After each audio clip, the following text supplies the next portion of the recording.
Tonight on the MTV Evening News Hour, fear in the center of the capital city. An arsonist is loose. Also tonight, the scales of justice. The jury in the Jody Druken trial says it has doubts and concerns about some of the evidence. From Corner Brook, new child care in the home rules aren't getting rave reviews. And tonight, the mounting grief and trying to explain in Littleton, Colorado. These and other stories now on the MTV Evening News Hour.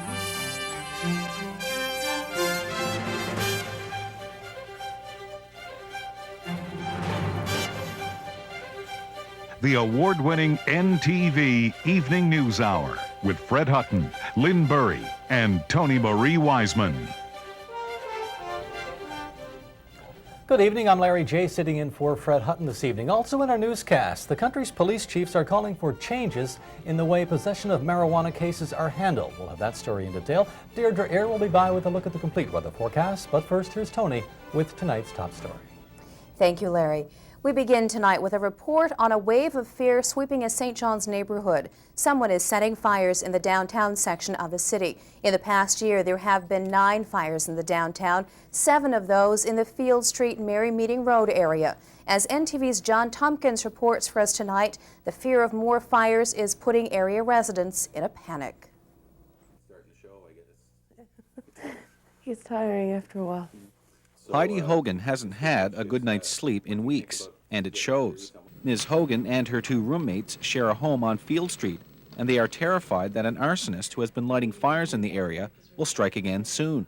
Ms. Hogan and her roommates sleep in shifts and keep their essential items packed just in case they have to leave quickly. We even have a bag pack, a hockey bag, with valuable things in it, like my children's pictures and a couple sets of clothes, any medication that we're on, or anything, you know. Ready to go. Ready to go. In the last year, there have been 7 fires in the area around Field Street. Police say that similarities in the way the fires were started has led them to conclude that an arsonist is operating in the area. Ms. Hogan is concerned that the house right next door to hers will prove too tempting a target for the fire starter to resist. The house has been vacant for nearly 2 years, and the landlord is out of the province. Ms. Hogan says a gang of teenagers regularly hang out in the backyard of the house. She wonders if they might be responsible for some or all of the past fires. For her, it's like living next door to a large box of matches. Kids can easily get in through the back, and it's just a fence between the 2 houses, blocking an entranceway for them to come in. Is just jump on the fence and they come on in. And we're after calling the RNC, we're after calling the fire department, we're after calling City Hall, Mr. Wells and Marie White, and nobody will do anything. The city's fire department is now in the process of inspecting the vacant home next door to Miss Hogan. Meanwhile, the RNC is continuing its search for the arsonist. John Tompkins, NTV News. Well, joining us live now is NTV's John Tompkins. John, do the people living in the Field Street area have any theories or any ideas as to who the arsonist could be? Well, Tony, a lot of people believe it may be a group of young people who are hanging out in the community. There are a lot of vacant lots and homes in the area, and the people young people like to hang out there and apparently drink. There's also some alleging of vandalism in the area, and people, I guess, think that if this group is capable of that, then they may also be capable of setting fires. Well, thank you very much, John. That was NTV's John Tompkins reporting live for us this evening. Larry? Thank you, Tony. The jury at the fallout from the Chinese premier's visit last week in St. John's continues. St. John's Mayor Andy Wells says he's still being inundated by faxes, emails, and telephone calls. Most, he says, support his actions. However, as NTV's John Tompkins reports this evening, Mayor Wells is making no apologies to any charges that his raising of the Tibetan flag was inappropriate. I'd like to thank you from the bottom of my heart for taking the stand of defending truth, justice, and a non-violent struggle of the Tibetan people. We appreciate your courage and integrity for flying the Tibetan national flag at City Hall on the eve of the Chinese premier's visit. It's not every day that a Newfoundland mayor would get a message from one of the world's leading spiritual leaders, Tibet's Dalai Lama. But the significance of the message isn't lost on the mayor of St. John's.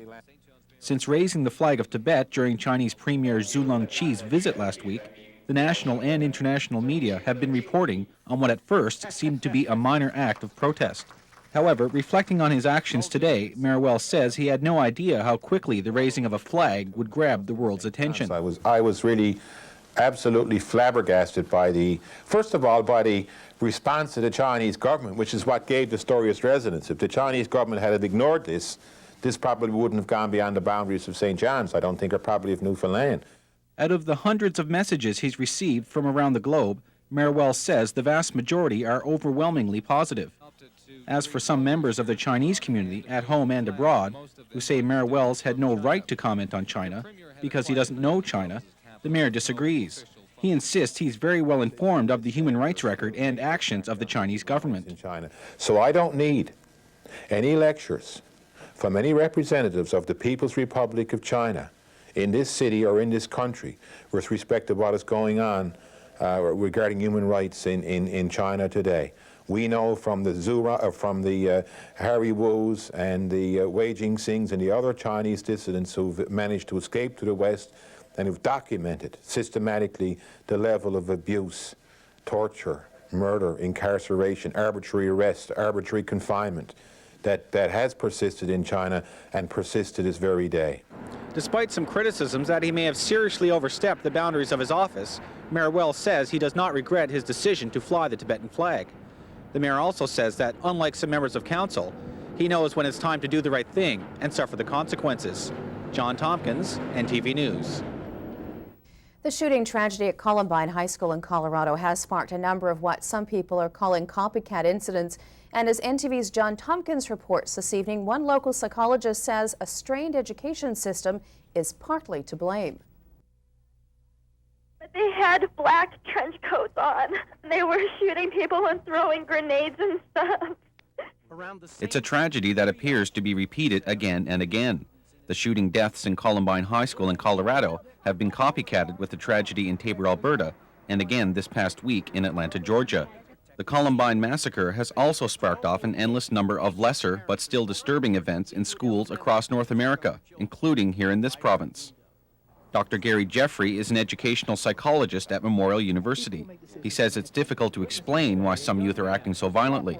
However, Dr. Jeffrey says that because of the universal cutting of education services, including here in this province, many troubled children are not getting the attention and treatment they require. I trust parents and I trust professionals and I trust school board people, etc., to make good decisions if they're given the time and if the problems become clear. We have the situation, again, I come back to cutbacks. We've taken so much time away from people by simply, quote, downloading one more job, and seeing where we can get away with it, that people have not taken the time. Dr. Jeffrey says children who are troubled and under stress tend to act on what they have learned. Some of that knowledge may come from mass media that is often accused of glorifying violence. As Dr. Jeffrey says, when you have a hammer, you tend to think of everything as a nail. John Tompkins, NTV News. This evening, the Kelligrews Arena has all the trappings of a political convention. There's the media, with their hidden agendas and presupposed stories. And there are the delegates, anxious to watch the candidates, all members of the newly minted Canadian Extreme Wrestling Party, go at it in a no-holds-barred winner-take-all match to determine their leader. On hand for tonight's contest is a wrestler who's never been afraid to mix his politics with wrestling. Although retired from the ring, Sailor White can still mess it up with a pack of political reporters attempting to pin him down. What's wrong with a wrestler leading Canada? I'm sure we can do a much better job than Jacques Yang. Or even Brian Tobin. Tobin got to go. And the CEW party, #1.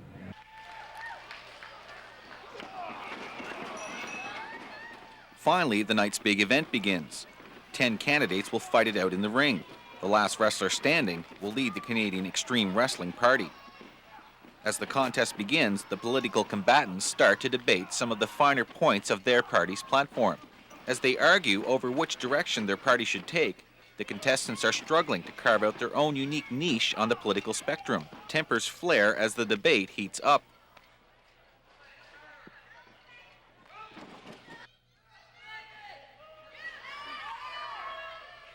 Finally, one wrestler stands triumphant in the ring. Quinton the Virgin Barboni. Facing questions from the media after the fight, the new head of the CEW has some strong words for his political rivals. I feel like $1 million and I can take on the whole world. Do you have any messages now for Brian Tobin? Come next election, if we decide to go provincial, not only will I beat you in the political ring, if you actually take up the challenge, I'll beat you right there in that ring. This isn't just about politics. It's about Canada, and it's about this province. We want to clean this up as best we can, the only way we know we can. You suck! You do! You got something? Come on!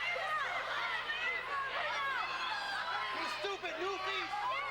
With all political disputes settled, the remainder of the evening belongs to the more purist professionals from cutting-edge wrestling. This purging of politics from wrestling comes as a relief to many fans who prefer more honesty in their sporting contests. After all, everybody knows that politics is not a real sport, it's just theater. John Tompkins, NTV News. Thank you, Sharon. The NTV Evening News begins tonight with a disturbing story.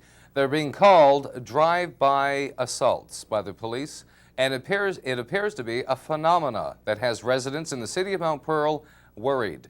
An unusual string of attacks on residents in the general Mount Pearl area has resulted now in a number of arrests. NTV's John Tompkins has that story. It's a story more likely to come from the streets of San Francisco than the serene roads of St. John's sister city. But here in Mount Pearl, there have been at least 3 violent attacks on residents who were ambushed by a carload of attackers.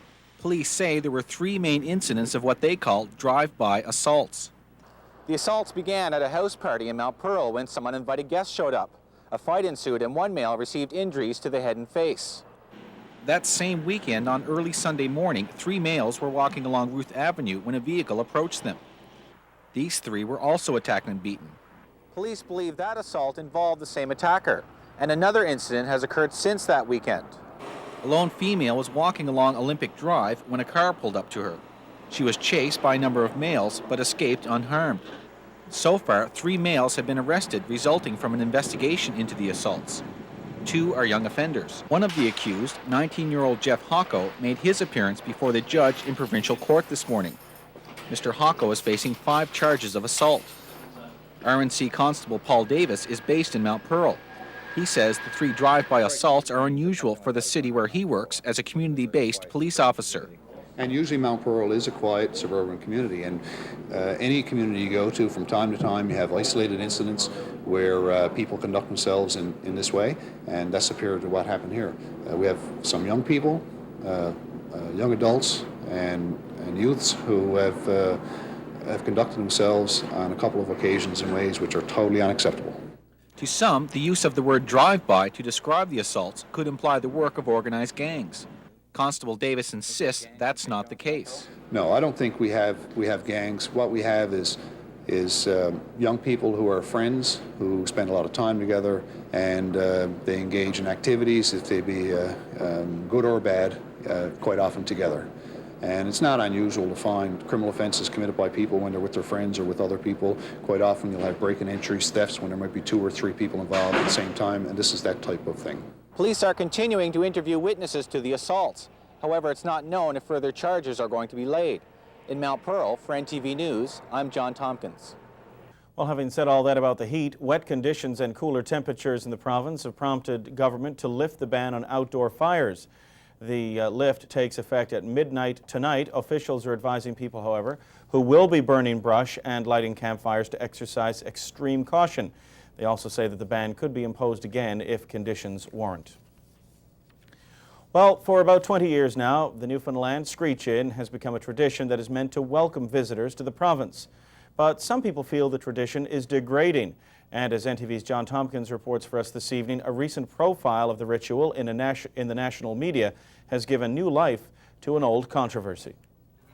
Well done, well done. The Newfoundland Screech-In is a ceremony that for some celebrates all that is great about this province and its inhabitants. A friendly people who happily welcome visitors with good humor and a shot of rum. But not everyone agrees. Some think that screeching promotes the painful image of the hard-drinking, semi-literate Goofy Newfie. a term given to Newfoundlanders by Americans during the Second World War. This week, the National Post is featuring a series of articles profiling the province. Included in the series is an article defending the practice of screech-ins. But for St. John's Mayor Andy Wells, who says he'd ban screech-ins if he could, the tradition is indefensible. And it doesn't fit his version of Newfoundland history and culture. I think the ceremony, I can't dignify it by calling it a ceremony, is terribly Philistine and nothing to do with Newfoundland. It's just a contrivance of fabrication. Presumably, apparently tourists may like it, but I find it, in terms of what I believe our culture and our history, I find it to be offensive, and I will have nothing to do with it myself. Trapper John's pub on George Street in St. John's probably conducts more screech-ins than any other place in the province. A quick glance through the guest book shows that since May, more than 600 people have gone through the ceremony, a complicated ritual that involves kissing a puffin's backside, drinking rum, and reciting local expressions. For Trapper John's manager, Kevin Heffernan, the practice is not degrading to Newfoundlanders. In fact, he says, many who are screeched in feel privileged to take part. We've had many big executives from Petro-Canada, Hall of Fame hockey players, Jacques Lemaire and Guy Lafleur, and TSN executives, and it's people from everywhere, and never had a problem with it before. So I don't know why certain people are trying to mock it now or trying to change it or get rid of it. It's beyond me. Despite the best wishes of some, it looks like the Newfoundland screech-in isn't going away. Although he defends the practice, Mr. Heffernan says he wasn't pleased with this week's National Post article, even though it was pro-screech-in. He feels the paper gave the topic a superficial treatment to a national audience. And maybe that goes to the heart of the controversy.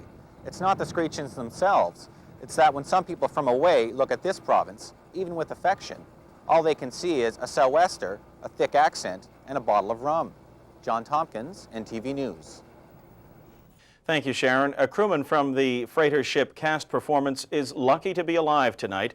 The man suffered severe burns to his body in an accident several hundred kilometers northeast of St. John's on Saturday. Getting the critically injured man to hospital in St. John's was a rescue effort that involved hundreds of people. More from NTV's John Tompkins. For the second engineer on the freighter ship Cast Performance, Saturday's accident could hardly have happened in a worse location. The ship was about 800 kilometers northeast of St. John's when the crewman was sprayed in the back with hot fuel oil. He received second-degree burns to nearly 50% of his body. What followed was a rescue effort that taxed the resources of nearly 300 Armed Forces personnel. Search and rescue crews were immediately dispatched for an operation that would take more than 10 hours. The air and sea rescue effort consisted of a Labrador helicopter from Gander, a Hercules C-130 aircraft from Greenwood, Nova Scotia, and because foggy weather conditions were questionable for an air rescue, the Navy ship HCMS Fredericton was also dispatched. As the Cast Performance headed towards St. John's with its injured crewman, the Hercules C-130 flew out to the ship with 2 search and rescue technicians. As this footage shot from the plane shows, the 2 men jumped from a height of more than 1,300 feet.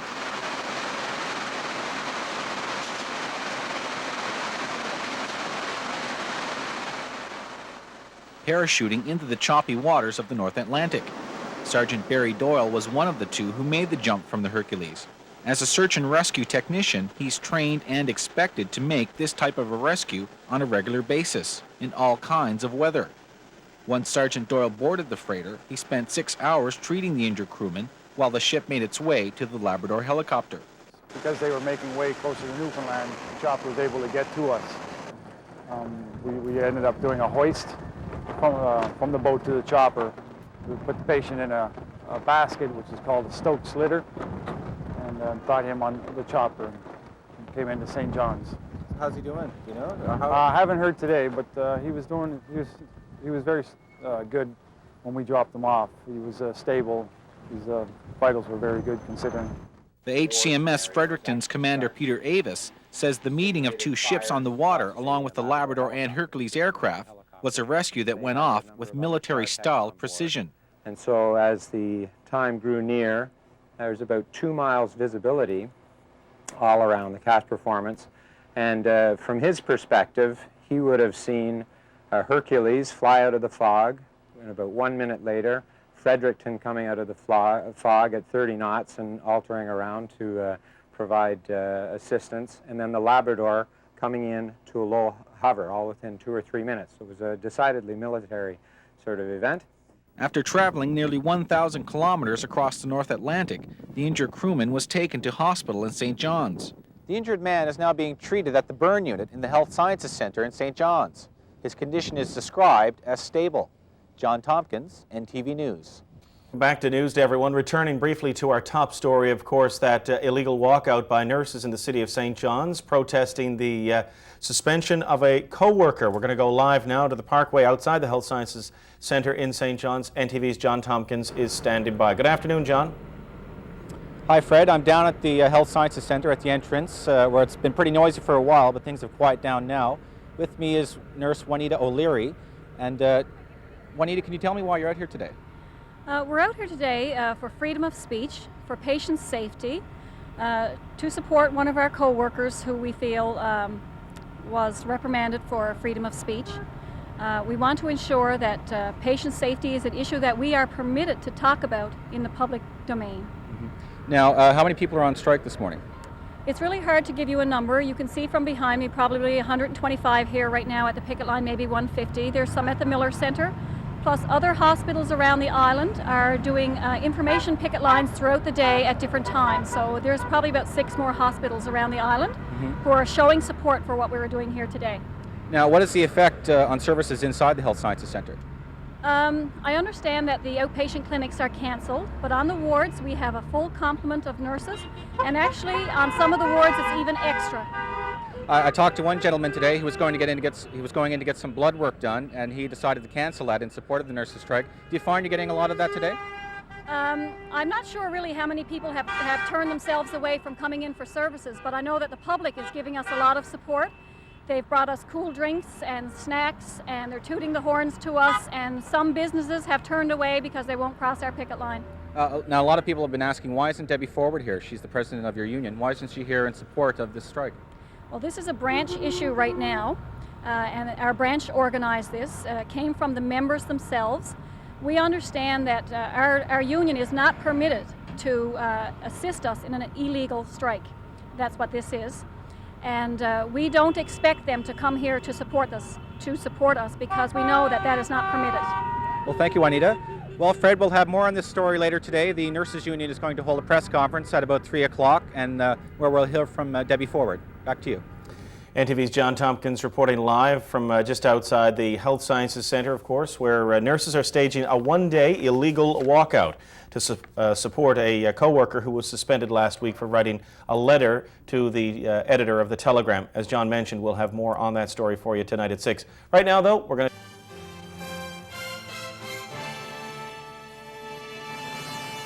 Tonight on the NTV Evening News Hour, the battle lines are drawn. Correctional officers remain off the job at Newfoundland's prisons.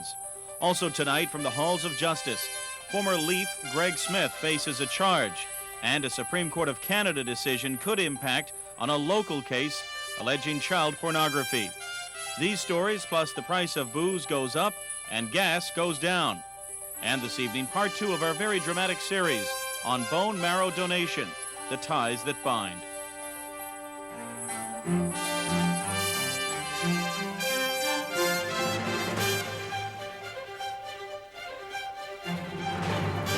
The award-winning NTV Evening News Hour with Fred Hutton, Lynn Burry, and Tony Marie Wiseman. Good evening, everyone. Also in tonight's newscast, it is Tuesday, so that means Jim Furlong will be by with his reflections from the CJON archives, and as well from the world of sports, a sad day for football fans. Walter Payton has died at the age of 45. We'll have details a little bit later. And in the weather forecast, well, it looks as though the island portion of the province will see sunshine, precipitation for Labrador. Tony Marie Wiseman will be here a little later with all the details, but first, this evening's top story. And we begin this evening with the latest on the strike at the province's prisons. It's been more than 24 hours since corrections officers walked off the job. They've been served with a court injunction ordering them back to work, but so far they're refusing. NTV's John Tompkins is live outside Her Majesty's Penitentiary. John, what are the latest developments? Hello, Fred and Lynn. Things are a little tense out here this evening.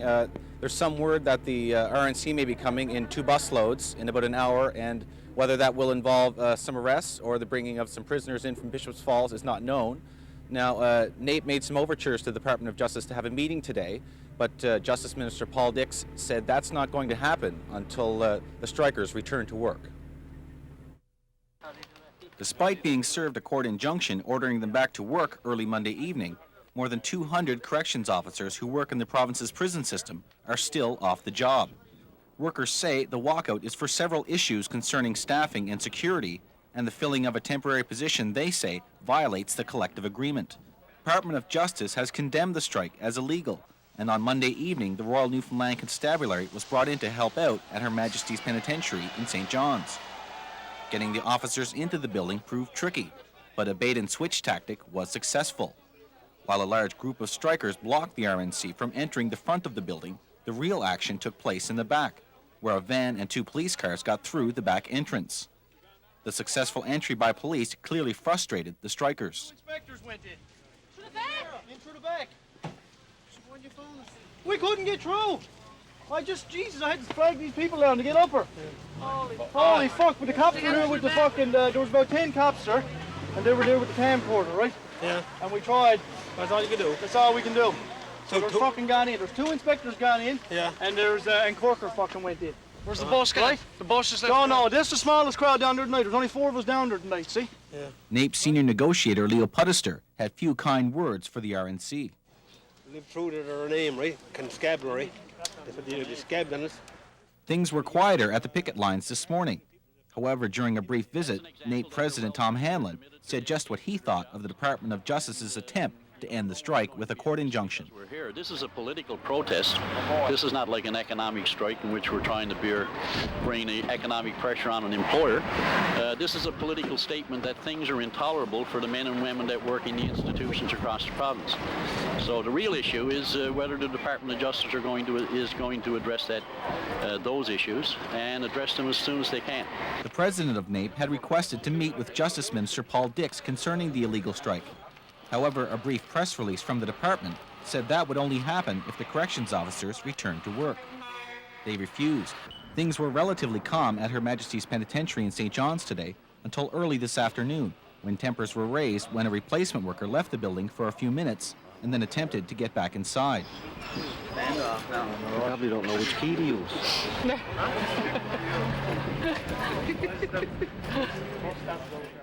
Eventually, he was let in. Meanwhile, 15 prisoners from Bishop's Falls are en route to the penitentiary in St. John's. Leo Pudister says the move shows a clear lack of concern for their safety. And with me here now is Leo Pudister of the Newfoundland Association of Public Employees. Mr. Pudister, what's the latest? Well, the latest that we're hearing is that Newfoundland Constabulary are going to come down and go in and relieve the people that's working in there. We would hope that that's not true. We would hope that calm would prevail here this evening. We've talked to our members and told them that it's only passive resistance, and at no point in time are we being involved in any altercation with the constabulary.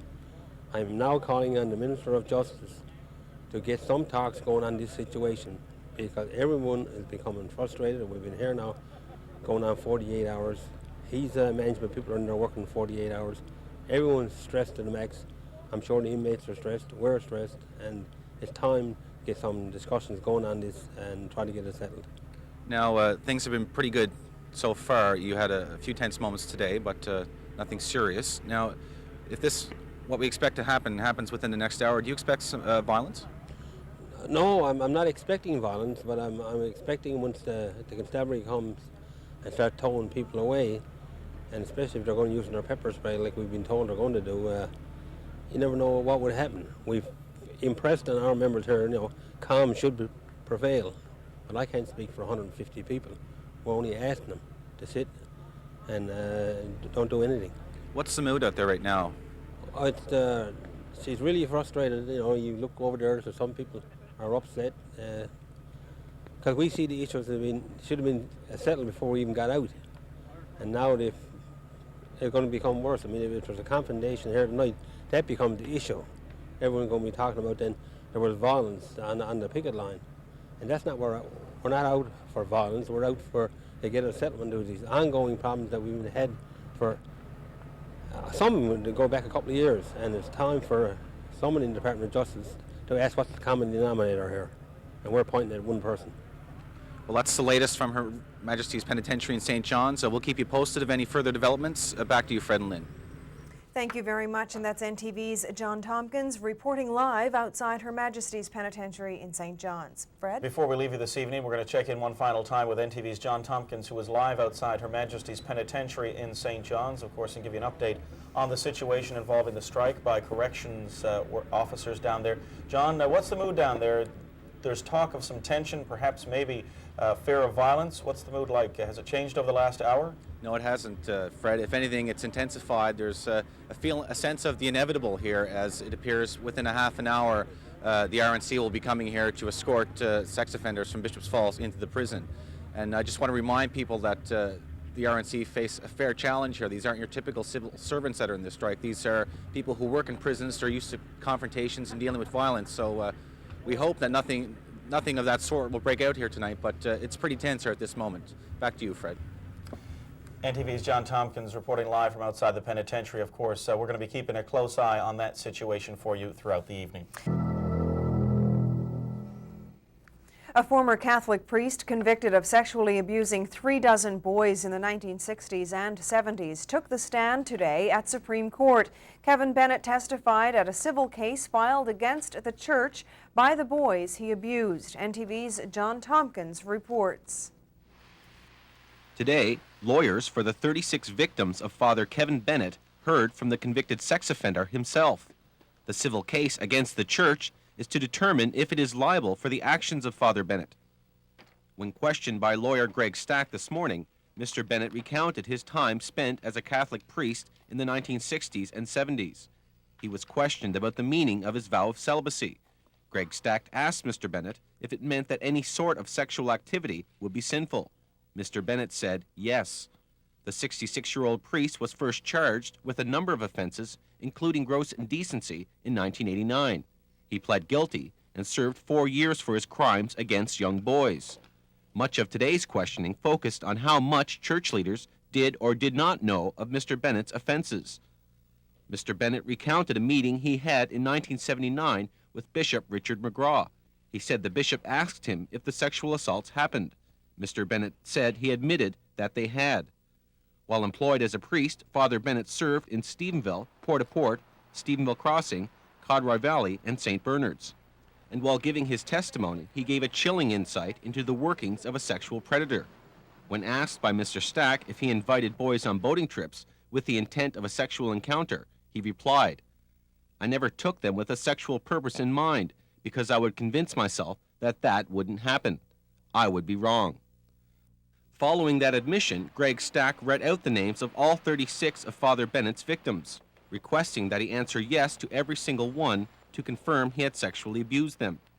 When leaving the court for a recess this afternoon, Mr. Bennett would not talk to reporters, saying he had been advised by his lawyers not to do so. Kevin Bennett says that it has been a difficult transition for him since being stripped of his priestly duties. However, for much of his testimony, the 66-year-old man nervously clutched at a copy of the Bible. On Wednesday, it's expected the court will hear testimony from the man who once headed the Catholic Church in Newfoundland, Archbishop Alphonsus Penny. John Tompkins, NTV News. The Innu of Labrador today took a major step towards self-government. The Innu, the province, and Ottawa signed a $2.5 million interim agreement that will grant the native group control over their schools and policing. NTV's John Tompkins has details. An early morning photo opportunity in a St. John's hotel gave a strong indication that some sort of deal was in the making for the Innu of Labrador. A news release from the province stated some kind of announcement will be made today on granting the Innu what has been called First Nations equivalency. The meeting was only expected to last about 2 hours. Instead, it lasted well into the afternoon, making some wonder if a breakdown in the talks was imminent. Then late this afternoon, Innu representatives, Premier Brian Tobin and Indian Affairs Minister Robert Nault struck a deal. Community policing, we think, I think. They came out of meetings with what all three parties are calling an interim agreement on self-government. In short, the $2.5 million deal will give the Innu control over the policing of their citizens and the education of their children. The deal will take 4 months to implement, but Brian Tobin said it could be even sooner. Agreements announced today are not across the board, they're not exhaustive, but they go beyond interim measures in the sense that they transfer responsibility directly to the Innu Nation in the important area of education and of community policing. We think, I think, having had responsibility for this file for 4 years, this is the most substantial progress we've made in those 4 years on these questions. While Premier Tobin put a positive face on the self-government deal, Innu Nation President Peter Panashwe told reporters that the signed deal fell far short of what they were looking for, which would be complete self-government. But, he said, rather than have nothing, they decided that a partial agreement was better than none at all. These programs are very much needed in our communities, and we had to make a decision this afternoon. Either we walked away from the table because we didn't get the full loaf as we had sought, or we accepted the quarter loaf that was being offered to us. Well, in our deliberations, we made a decision that it was better that we accepted the quarter loaf that's being offered to us, because we feel that our communities, which are in crisis. The fast tracking of talks between the province, the Innu, and Ottawa resulted from a recent international study claiming the Innu had one of the world's highest rates of suicide and attributed the Native people suffering to Canadian Native policy. Indian Affairs Minister Robert Nault disagrees with that claim, but he says the best way for the Innu to solve their social ills is to negotiate self-government as quickly as possible. I am a believer that self-government and self-determination will deal with these issues and should be dealt with by the community themselves and by having jurisdiction and control over their own lives. And being a new minister, when the Premier called and said, look, we are interested in sitting down to talk about our self-government agreement and how we can flow the benefits to the communities to bring some speed to the concerns that are in the community, I was very willing and able to do that. As well as granting a partial self-government to the Innu, the deal will also turn over the land currently occupied by Innu communities to the Innu themselves. While the details of this deal should be worked out in 4 months, it's hoped that a full deal on self-government will be completed in about a year. John Tompkins, NTV News. Welcome back, everyone. Last week, the province introduced legislation which, if passed, would ban the bulk export of water from Newfoundland and Labrador. However, a free trade expert is now saying that if that legislation is passed, it will put the province on the hook for millions of dollars in compensation. Here's NTV's John Tompkins. The North American Free Trade Agreement is a document that few Canadians have read and even fewer understand. American-born lawyer Barry Appleton has made a career out of disputes that concern NAFTA. He's visiting the province at the invitation of the Progressive Conservatives. And at a news conference today, he warned that if the province passes proposed legislation to ban bulk water exports in its present form, the provincial government will be liable to compensation claims from any bulk water investor. The fatal flaw, he says, concerns the section that would retroactively stop any court action on compensation. To do this, Mr. Appleton says, would make the province the target of a court challenge seeking compensation. According to Mr. Appleton, the province is taking the fall for the federal government. So you are taking the responsibility. My suggestion is that you can take control of your resource, but make the federal government act first. That way, they have done the act, they take the responsibility, and therefore the financial responsibility, and as I pointed out, NAFTA only gives damages. So let the federal government take the financial responsibility because they have the true constitutional responsibility. Premier Brian Tobin has been calling for swift passage of the bill to ban bulk water exports, which the Tories themselves have long fought for. PC leader Ed Byrne says he would help to pass the bill immediately if the section on compensation were taken out and clarifications made on water exported for non-commercial uses. We are saying, let's move on the legislation, let's protect the resource that is within provincial jurisdiction, but in passing this legislation, let's ensure and let's make sure that if a claim is brought against this government or this province and the federal government, as was the case in British Columbia, very similar case, that when it comes to who's going to pay, if it comes to that it's not going to be the people of Newfoundland and Labrador, but it's going to be the federal government's responsibility. So I believe that the amendment that is being proposed right now by the opposition is the only fiscally responsible way for you to be able to have control of your resource, but at the same time not have to be on the hook for upwards of $3 billion. Mr. Appleton says the division of responsibility between the provinces and Ottawa over natural resources has often been the basis for past legal challenges under NAFTA. He says the reason he is calling for the province to amend the bill to ban bulk water exports is because in its present form, the bill would allow Ottawa to shirk its responsibility and leave the province wide open for a compensation case. John Tompkins, NTV News. Well, call it Jacketgate or Perka scam. NDP leader Jack Harris has said no thanks to the gift of a jacket from Tourism Minister Chuck Fury. The jacket is part of a collection manufactured in Indonesia. Mr. Harris says the clothing should have been made right here. NTV's John Tompkins reports. They're very nice jackets, and I think anybody who had one would be delighted to wear one. New Democratic Party leader Jack Harris is saying thanks, but no thanks, to the gift of a fleece jacket from Tourism Minister Chuck Fury. As well as being a gift, the jacket is meant as a promotional item for the Viking Millennium celebrations. Apart from being a size too large, Mr. Harris says he takes exception to the jackets not being manufactured right here in the province. The coat was made in Indonesia, a country where child labor is a harsh reality. Mr. Harris says the work should have been given to a local company. It's a good idea. Unfortunately, it's an idea that could have taken advantage of the talented people. We've got textiles artists in this province. We've got award-winning clothing manufacturers. There's a company called Exploits, which just got national awards for their design work. And it was a real opportunity to promote that sort of thing, and I'm disappointed that we weren't able to take advantage of it. Tourism Minister Chuck Fury says the contract was awarded to a local company who designed the Viking logo and in turn contracted the manufacturing of the coat to an Indonesian company. As for Mr. Harris's concern about the jacket's place of origin, Mr. Fury took a personal stab at Jack Harris, calling him a Gucci socialist who was overreacting to score political points.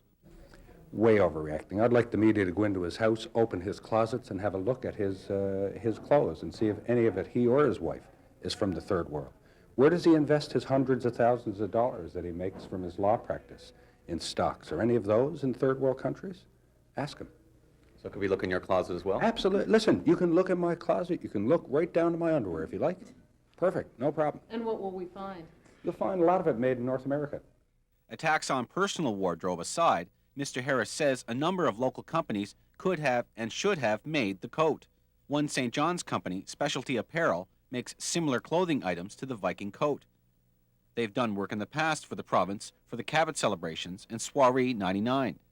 Co-owner Donna Clark says the Viking jacket is a good quality product, but she says her company could have made a similar coat at a competitive price. Oh, we certainly would have appreciated to have been able to at least look at it and quote on it and see if we could have compared price-wise. I'm sure that based on most of the fleece that we do sell, all of our prices have been comparable up to this point. Some might say that Jack Harris's snub of a goodwill gift from Chuck Fury is much ado about nothing. But Mr. Harris says a government that spends thousands of dollars to convince Newfoundlanders to buy locally should put its money where its mouth is. John Tompkins, NTV News. Well, turning now to economic news, U.S. financial markets closed mixed today, but while consumers grumble about the high cost of gas and adjust their budgets accordingly, the province is also seeing the jump in petroleum play havoc with its bottom line. Works, Services and Transportation Minister Rick Woodford says estimates for his department show a rise in the delivery of services of $2.3 million for this fiscal year. And he says if the price of fuel stays high, the cost of just one area of his department, road construction and maintenance, could jump by $5 million in the next budget year. So it's going to be costly either way, whether we cut back on the amount of work we do or put in an escalation clause. It doesn't matter. It's going to cost us extra money, and it's going to be definitely have an effect on us. So how, now with the budget coming up, then, what kind of case are you making at the cabinet table? Well, we've made that case, and we're looking after that in our department with regards to increases in fuel costs and so on. We will have that addressed. Mr. Woodford says his government is able to absorb the increase in costs for this year, at least. So although the price of gas keeps rising, don't expect any rise in taxes in the upcoming budget. John Tompkins, NTV News. Volatility that has demonstrated that no country today can shield itself fully from global turmoil. As provincial and federal governments continue to congratulate themselves over slaying the dragons of inflation and budget deficits, some analysts warn that oil and its rising price, tripling just in the past year, if not kept in check, could throw us out of a growth economy and into a recession. Memorial University professor Wade Locke says that until the early 1970s, economists believed that inflation and unemployment could not rise at the same time. If one went up, the other went down. That was until the price of oil started to rise and unemployment went up as well. A recession occurred, and dumbfounded economists had to come up with a new term, stagflation. What happens is, when gas goes up, people cut back on the goods they consume. When you cut back on consumption, production drops, and people start losing their jobs. Then you have a recession. The potential for this high cost of energy, the potential impact is at some point in time you'll start to see the growth rate in the economy slowing down and the economy slipping into a recession if this continues on for a period of time. Stagflation, brought on by high fuel prices, contributed to recessions in the 1970s and 80s. And Dr. Locke warns that conditions are dangerously similar for allowing it to happen again in the first decade of the 21st century. And that's why, by the way, you don't see Saudi Arabia being altruistic in why they're talking about trying to increase production, to moderate price increases. They're not overly concerned about your well-being or my well-being, but they fully understand that if North America and the U.S. economy goes into a recession, the demand for their product will fall off in a big way. As the price of oil and petroleum products remains high, Dr. Locke says actions like gas boycotts will do little to affect the price of oil. He says consumers can only hope that oil-rich countries will realize that keeping the price of oil high and throwing countries into recession is bad for business, even the oil business. John Tompkins, NTV News.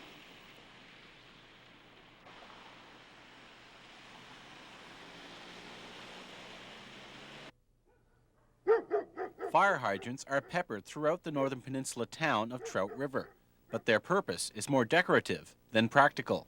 That's because firefighters won't use the hydrants to fill their trucks, for fear they'll do damage to the town's water system, damage they can't afford to repair. On Tuesday, a home in Trout River burnt to the ground. Mayor Wayne Pye says it's because firefighters couldn't get the water they needed to fight the blaze. Now he's looking for the province to help out with the $1.5 million he needs to update the system. Our fire hydrants here were put in after the system was installed. It was at a time again when government just passed out money to do something, and it was done. And I guess there was no purpose for it. It just happened to be done at the time. Many of the municipalities find that their systems are falling apart. They do not have the local tax base that can support the upgrading, and the provincial government seems to have abandoned municipalities outside of the greater St. John's region. Back in St. John's, PC Municipal Affairs critic Harvey Hodder says the water woes of Trout River are reflected throughout towns in rural Newfoundland. If the lifestyles that we're going to support in this province include rural Newfoundland municipalities, then the province has a responsibility to make sure that the services that are offered by municipalities in these various communities are up to standard. It means that the province has got to put more money into rural Newfoundland, and that means supporting the number one agency for growth in rural Newfoundland, which is the municipality. In its recent budget, Ottawa gave $100 million for municipal governments across Canada. Mr. Hodder says that amount will do little or nothing for towns in this province. When the provincial government brings out its budget on March 22nd, the municipal affairs critic advises the province to put serious money into the upgrade and the upkeep of municipal infrastructure. Otherwise, he warns, what happened to this home in Trout River will become more the rule than the exception. John Tompkins, NTV News.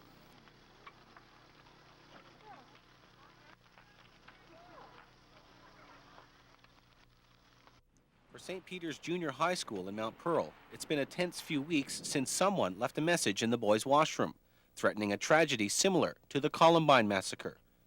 On the day specified in the note, students stayed home in droves, fearful that what some dismissed as a joke could be for real. After interviewing students, police now believe they have the identity of one of the youths responsible for the message and are continuing their investigation. St. Peter's School drew a lot of media attention because the police and the school board made the investigation public. But there are other incidents as well, which the Avalon East Consolidated School Board won't talk about, but are also under investigation. School Board head Brian Shortle says these kinds of threats aren't unusual. There are about a dozen a year. Over the months and over the years, this is not an absolutely unusual event. Over the years, and as I say, over the months past, it's not unusual that we would receive these kinds of statements, either being written on walls or contained in messages and so forth. And when we do get these, they're not an everyday occurrence, but when we do, we follow up responsibly. But since the Columbine tragedy and the slew of copycat shootings that followed, the threats are taken far more seriously than in the past. We realize that it's very unnerving for such a threat to be made, and given the media coverage of similar related events, I should say, from different parts of North America and throughout the world, everyone is their consciousness and their awareness and their fears of these types of incidences has been magnified, and we're quite conscious of that. We are monitoring and observing our student body, and individual students who require counseling and support, we're obviously going to be there to provide that in the best way we can. As to the decision to go public with the message left on the wall at St. Peter's, Mr. Shortle says whether or not to go public with threats is a judgment call made by the board in conjunction with the police. John Tompkins, NTV News.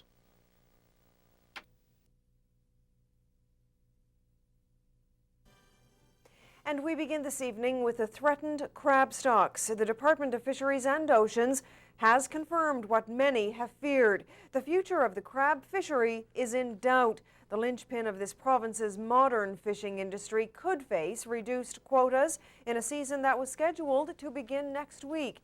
NTV's John Tompkins reports. Since the collapse of the groundfish in the early 1990s, the crab fishery has boomed.